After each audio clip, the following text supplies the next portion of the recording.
nom du Père et du Fils et du Saint-Esprit. Amen. Au commencement, la parole existait déjà.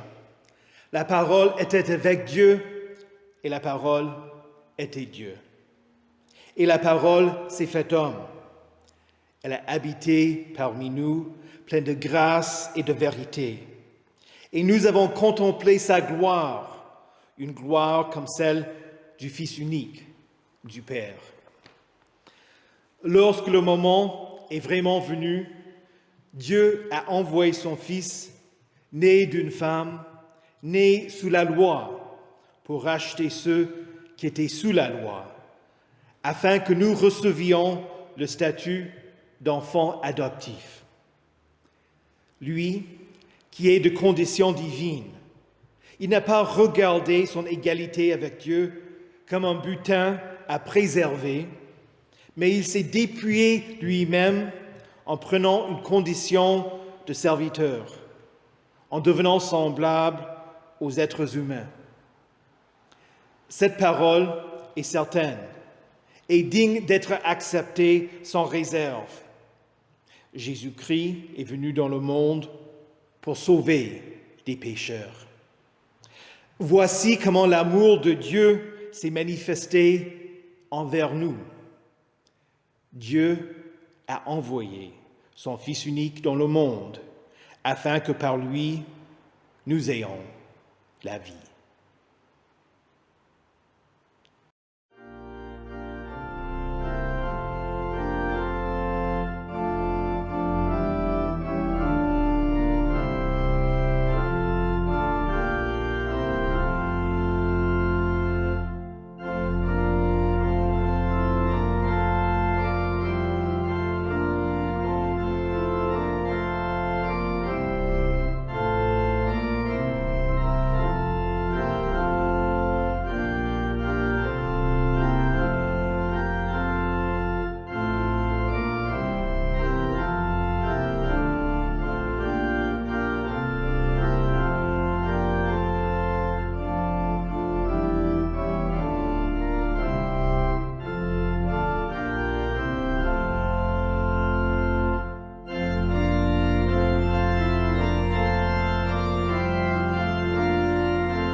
Prions.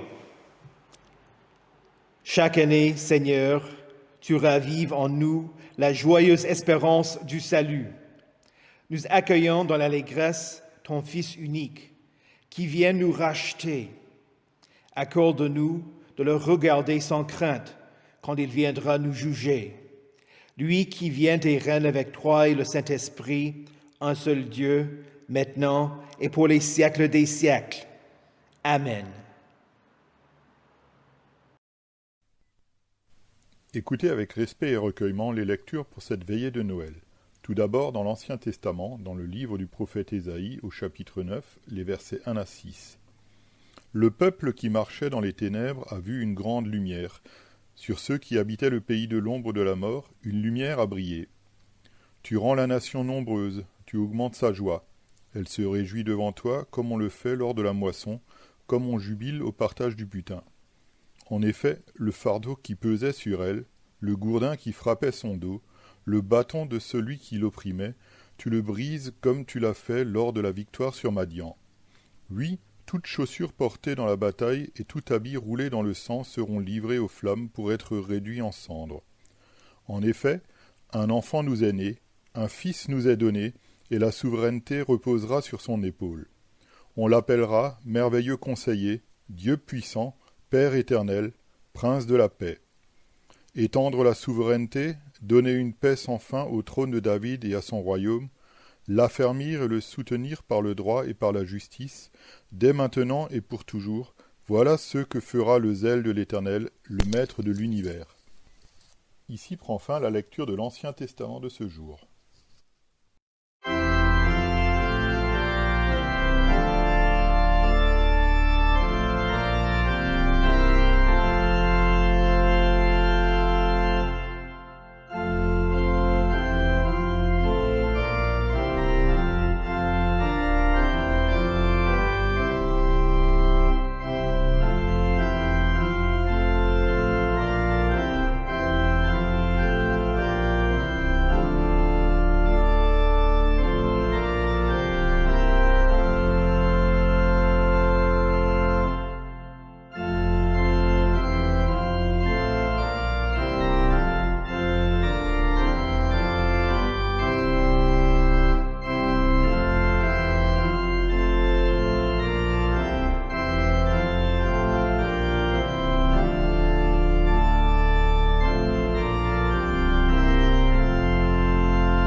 L'épître du jour se trouve dans la lettre de Paul à Tite, au chapitre 2, les versets 11 à 14. En effet, la grâce de Dieu, source de salut pour tous les hommes, a été révélée. Elle nous enseigne à renoncer à un mode de vie impie et aux convoitises de ce monde et à vivre dans les temps présents conformément à la sagesse, la justice et la piété, en attendant notre bienveilleuse espérance, la manifestation de la gloire de notre grand Dieu et Sauveur Jésus-Christ. Il s'est donné lui-même pour nous afin de nous racheter de toute faute et de se faire un peuple qui lui appartienne, purifié et zélé pour de belles œuvres. Ici prend fin la lecture de l'épître.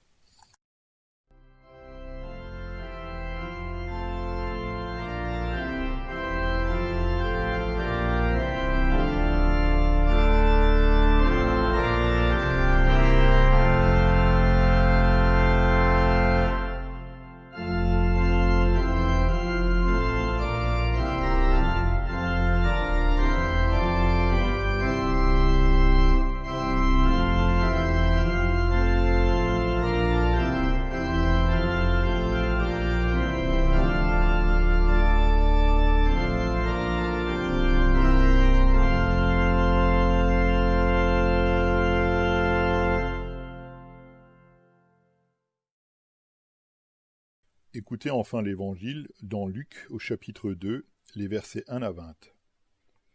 À cette époque-là parut un édit de l'empereur Auguste qui ordonnait le recensement de tout l'Empire. Ce premier recensement eut lieu pendant que Quirinius était gouverneur de Syrie. Tous allaient se faire inscrire, chacun dans sa ville d'origine. Joseph aussi monta de la Galilée pour se rendre en Judée dans la ville de David appelée Bethléem, parce qu'il était de la famille et de la lignée de David. Il y alla pour se faire inscrire avec sa femme Marie, qui était enceinte. Pendant qu'ils étaient là, le moment où Marie devait accoucher arriva, et elle mit au monde son fils premier-né. Elle l'enveloppa de lange et le coucha dans une mangeoire, parce qu'il n'y avait pas de place pour eux dans la salle des hôtes. Il y avait dans la même région des bergers qui passaient la nuit dans les champs pour y garder leurs troupeaux. Un ange du Seigneur leur apparut, et la gloire du Seigneur resplendit autour d'eux. Ils furent saisis d'une grande frayeur, mais l'ange leur dit « N'ayez pas peur, car je vous annonce une bonne nouvelle qui sera une source de grande joie pour tout le peuple. Aujourd'hui, dans la ville de David, il vous est né un sauveur qui est le Messie, le Seigneur. Voici à quel signe vous le reconnaîtrez. vous trouverez un nouveau-né enveloppé de langes et couché dans une mangeoire. Et tout à coup, une foule d'anges de l'armée céleste se joignit à l'ange. Ils adressaient des louanges à Dieu et disaient « Gloire à Dieu dans les lieux très hauts, paix sur la terre et bienveillance parmi les hommes. » Lorsque les anges les eurent quittés pour retourner au ciel, les bergers se dirent les uns aux autres « Allons jusqu'à Bethléem pour voir ce qui est arrivé, ce que le Seigneur nous a fait connaître. » Ils se dépêchèrent d'y aller, et ils trouvèrent Marie et Joseph, ainsi que le nouveau-né couché dans la mangeoire. Après l'avoir vu, ils racontèrent ce qui leur avait été dit au sujet de ce petit enfant. Tous ceux qui entendirent les bergers furent étonnés de ce qu'il leur disait. Marie gardait le souvenir de tout cela et le méditait dans son cœur. Puis les bergers repartirent en célébrant la gloire de Dieu et en lui adressant des louanges à cause de tous ceux qu'ils avaient entendus et vus et qui étaient conformes à ceux qui leur avaient été annoncés. Ici prend fin la lecture de l'Évangile. Heureux ceux qui écoutent la parole de Dieu et qui la gardent. Confessons notre foi. Je crois en Dieu, le Père Tout-Puissant, Créateur du ciel et de la terre. Je crois en Jésus-Christ, son Fils unique, notre Seigneur, qui a été conçu du Saint-Esprit et qui est né de la Vierge Marie. Il a souffert sous Ponce Pilate, il a été crucifié, il est mort, il a été enseveli, il est descendu aux enfers. Le troisième jour, il est ressuscité des morts, il est monté au ciel, il siège à la droite de Dieu, le Père Tout-Puissant, et il viendra de là pour juger les vivants et les morts.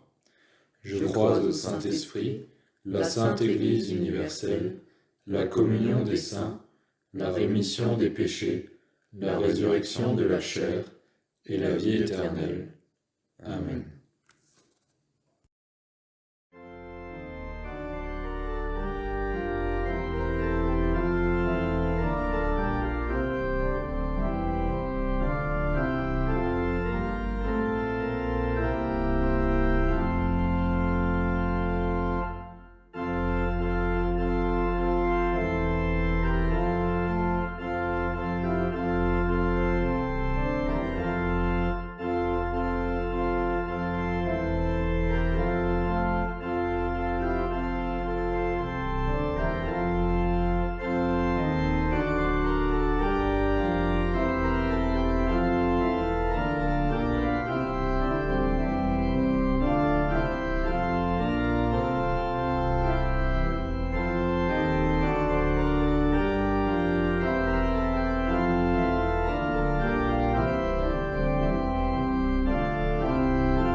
Prions.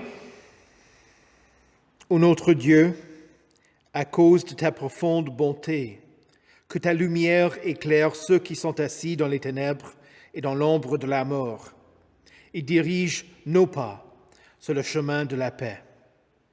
Amen. Saint de Dieu, précieux et bien-aimés, que la grâce et la paix vous soient données, de la part de Dieu notre Père et du Seigneur Jésus-Christ. Amen. Gloire à Dieu dans les lieux très hauts, paix sur la terre et bienveillance parmi les hommes. Voilà l'annonce de la foule d'anges aux humbles bergers. Le chef de l'armée céleste, Yahvé Sabaoth, est né. Ésaïe avait prophétisé sa venue, non pas pour lancer une révolution contre les Romains, ni pour s'engager dans les conflits militaires des nations. Mais le chef de l'armée céleste est né afin de réintroduire dans ce monde la paix divine, le shalom. Nous traduisons le mot hébreu shalom par la paix, mais notre idée de la paix n'est pas assez profonde. On parle de l'époque au cours de laquelle Jésus est né comme étant la Pax Romana, la paix romaine. C'était une ère de 200 ans de relative tranquillité, pendant laquelle il n'y eut ni guerre civile majeure, ni grande invasion dans l'Empire romain. Mais cette paix ne durera pas. Nous vivons aussi la paix, tout du moins dans la mesure où nous n'avons pas de guerre sur notre territoire. Mais cela n'empêche pas des hostilités entre nations. Certaines nations renégocient des accords d'échange qui sont des guerres commerciales. Des pirates informatiques mènent des offensives numériques afin de compromettre la sécurité nationale de leurs adversaires. Des espions sont aux aguets pour faire chanter leur ennemi. Certains déstabilisent leurs ennemis en provoquant des troubles civils. Et, à l'arrière-plan, les fabricants d'armes développent sans arrêt des technologies militaires nouvelles pour des conflits futurs éventuels. Pour le monde, le désir d'établir la paix s'apparente à la même motivation que celle qui existe pour lancer une guerre. L'espoir de vivre en sécurité. Ce monde de menteurs parle de la paix du bout des lèvres. Ils parlent de paix à leur prochain et ils ont la méchanceté dans le cœur. Et le conflit n'est pas seulement entre les nations. Il existe entre des étrangers, des voisins et des membres d'une même famille. Les gens s'énervent sur l'autoroute. Ils s'impatientent quand ils font la queue pour acheter leurs baguettes. Ils se fâchent quand ils apprennent qu'un colis commandé bien à l'avance n'arrivera pas pour le 25. On a pu voir des reportages montrant des gens qui se bagarrent à cause d'excès de déco lumineuse chez leurs voisins. Des citoyens sont en conflit avec le gouvernement à cause des mesures imposées. Il y a des conflits quand on est à table pour le repas familial, au point que certains membres de la famille préféreraient rester chez eux pour respecter les consignes, pour respecter les gestes barrières. Et comme si cela ne suffisait pas, il y a une absence de paix personnelle pour maintes autres raisons.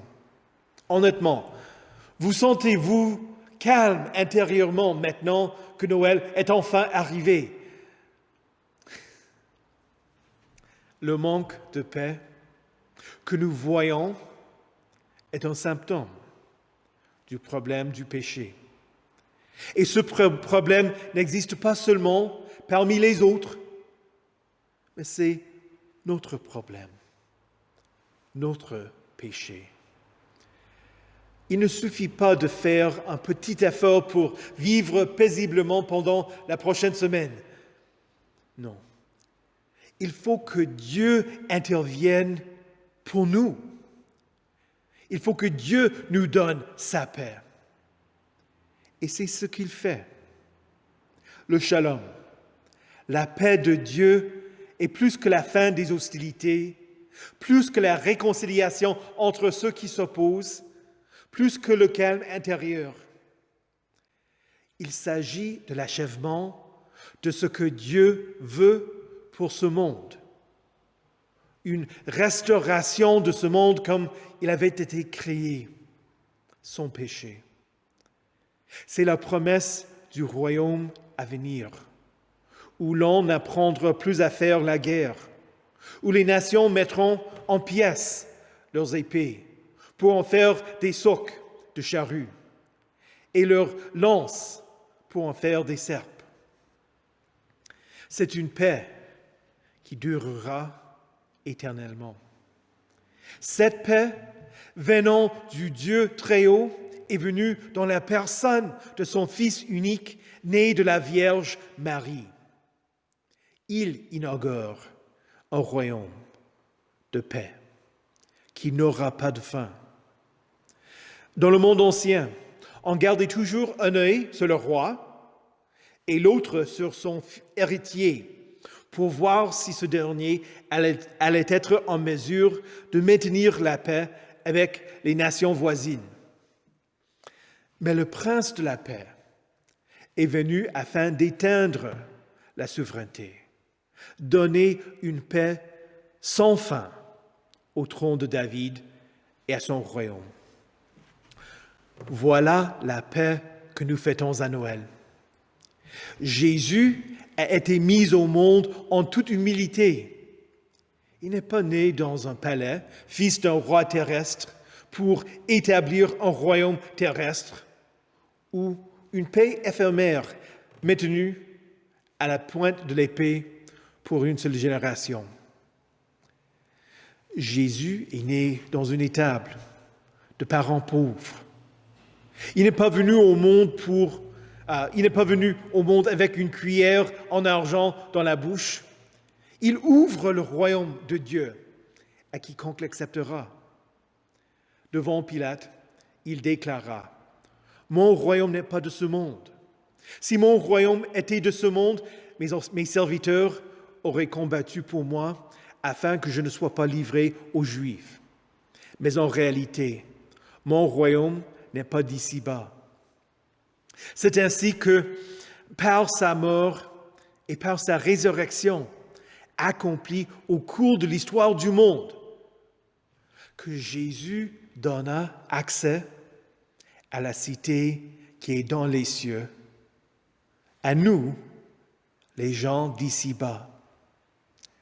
Jésus étend la souveraineté et donne une paix sans fin au trône de David. C'est cela que les anges annoncèrent aux bergers. Gloire à Dieu dans les lieux très hauts, paix sur la terre et bienveillance parmi les hommes. C'était une invitation à vivre sous le règne du Prince de la paix. Pourtant, l'invitation n'était pas pour les bergers seulement, mais elle s'étend jusqu'aux extrémités de la terre. Jésus vous appelle à lui, à sa paix, au pardon de vos péchés.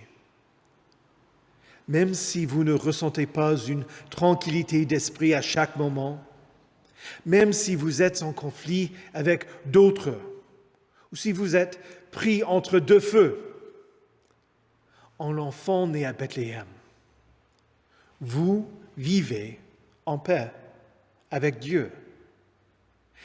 Et il vous promet une vie de paix. Le jour de son retour, quand il n'y aura plus de péché, et ayant obtenu le pardon de vos péchés, vous allez pardonner ceux des autres. Vous n'avez pas besoin de rechercher la justice, parce que Dieu ne vous traite pas selon ce que méritent vos péchés. Jésus vous enseigne. Soyez en paix les uns avec les autres. Cette parole est répétée ailleurs dans le Nouveau Testament. Si cela est possible, dans la mesure où cela dépend de vous, soyez en paix avec tous les hommes. Jésus ne vous impose pas sa paix, mais il change votre cœur pour produire en vous les fruits de la foi, l'amour, la joie, la paix, la patience, la bonté, la bienveillance, la foi, la douceur et la maîtrise de soi. C'est ainsi que nous prions avec le psalmiste: détourne-toi du mal et fais le bien. Recherche la paix et poursuis-la. C'est à travers la paix de Christ qu'il y a la bienveillance parmi les hommes. Dans ce monde bouleversé, où il y a tant de divisions, d'animosité, d'antagonisme, de mécontentement, Jésus vous invite à sa paix. Il dit: je vous laisse la paix, je vous donne ma paix. Je ne vous la donne pas comme le monde donne, que votre cœur ne se trouble pas et ne se laisse pas effrayer. La paix qu'il offre n'est pas incomplète. Le shalom signifie entièreté, intégralité, achèvement, bien-être. Ce n'est pas le privilège des personnes importantes, mais en venant vers les bergers, les anges annoncèrent que le prince de la paix est né pour tous, pour les plus faibles, pour ceux qui n'ont rien à offrir à Dieu. L'ange leur dit: voici à quel signe vous le reconnaîtrez.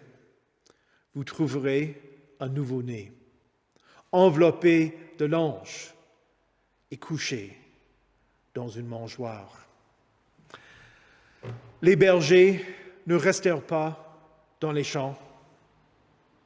Ils répondirent: allons jusqu'à Bethléem pour voir ce qui est arrivé, ce que le Seigneur nous a fait connaître. Ils trouvèrent Marie et Joseph, ainsi que le nouveau-né couché dans la mangeoire. Le prince de la paix que nous fêtons à Noël a été enveloppé de langes et couché dans une mangeoire. Le prince de la paix qui a été crucifié, enveloppé de bandelettes et mis dans le sépulcre, et qui est aussi sorti le 3e jour. Et c'est lui qui donne une paix sans fin au trône de David. Que le Seigneur de la paix vous donne lui-même la paix en tout temps et de toute manière. Qu'il dirige vos pas sur le chemin de la paix. Au nom de Jésus, Amen. Pour tous ceux qui nous gouvernent, afin que le Seigneur les dirige et les assiste en toutes choses, prions le Seigneur. Pour tous ceux qui exercent la miséricorde, qui font du bien, qui travaillent, prient et chantent dans l'Église de Dieu, et pour tout le peuple de Dieu qui attend de son Seigneur une grande et abondante miséricorde, prions le Seigneur. Pour obtenir un temps favorable et pour l'abondance des fruits de la terre, Seigneur, prions le Seigneur. Pour être libérés de toute affliction, lutte danger et manque. Prions le Seigneur. Seigneur, aie pitié. Nous te rendons grâce pour tous les fidèles défunts, que nous ayons part avec tous les saints à la gloire du royaume éternel. Prions le Seigneur. Seigneur, aie pitié. Notre Père, qui es aux cieux, que ton nom soit sanctifié, que ton règne vienne, que ta volonté soit faite sur la terre comme au ciel. Donne-nous aujourd'hui notre pain de ce jour. Pardonne-nous nos offenses, comme nous pardonnons aussi à ceux qui nous ont offensés.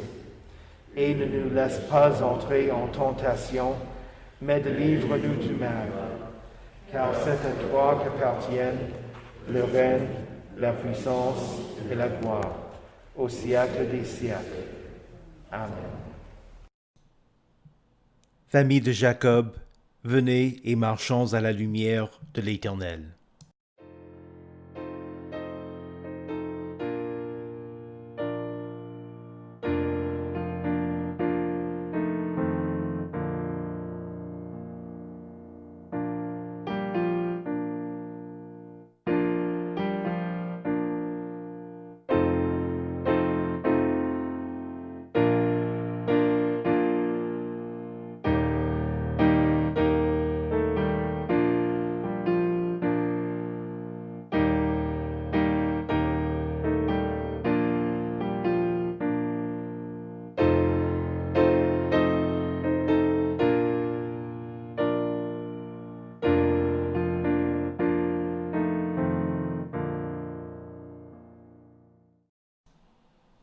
Le peuple qui marchait dans les ténèbres a vu une grande lumière. Sur ceux qui habitaient le pied de l'ombre de la mort, une lumière a brillé. Lève-toi, brille, car ta lumière arrive, et la gloire de l'Éternel s'élève sur toi.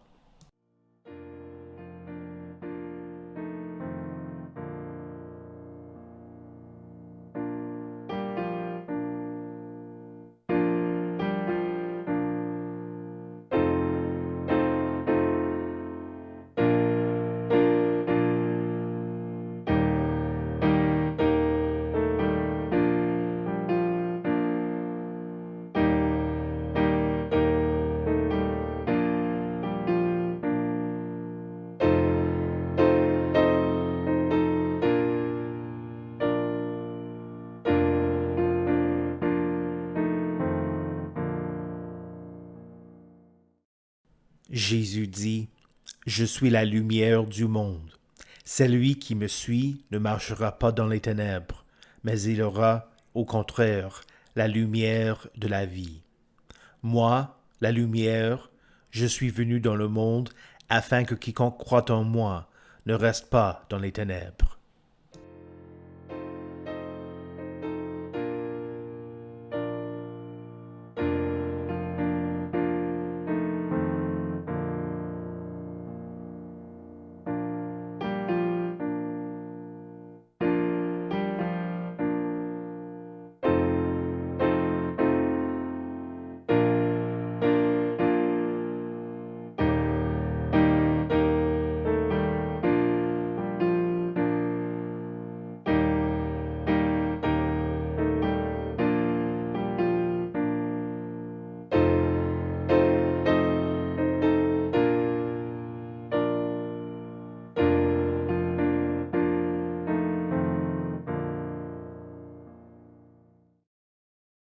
Il n'y aura plus de nuit, et ils n'auront besoin ni de la lumière d'une lampe, ni de celle du soleil, parce que le Seigneur Dieu les éclairera, et ils régneront au siècle des siècles.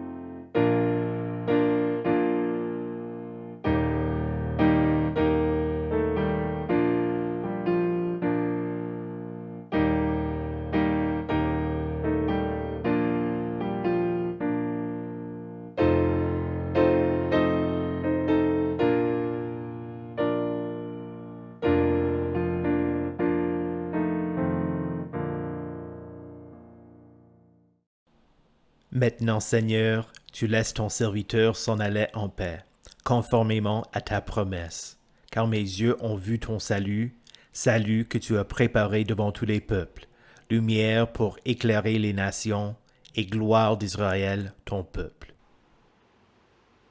Recevez la bénédiction de Dieu. Que le Seigneur vous bénisse et vous garde. Que le Seigneur fasse luire sa face sur vous et qu'il vous accorde sa grâce. Que le Seigneur tourne son visage vers vous et qu'il vous donne la paix. Amen.